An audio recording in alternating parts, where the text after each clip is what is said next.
as my career got, towards the end, I started reading more. I started reading when I first turned pro, right? When we was doing these NBA workshops.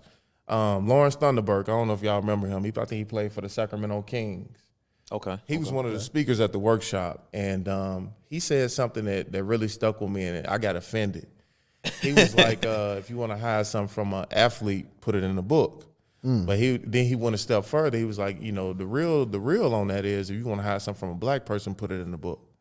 And at that point, I had never read a book.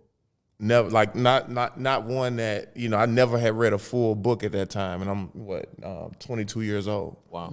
So from that point on, I made it a point when I'm flying in the airport to go into the bookstore and get a book and read on the plane instead of listening to music. And I started doing that while I was playing, and I started reading these real estate books. And one of my goals was, when I stopped playing, is to make the same amount of money I was making playing or better in real estate.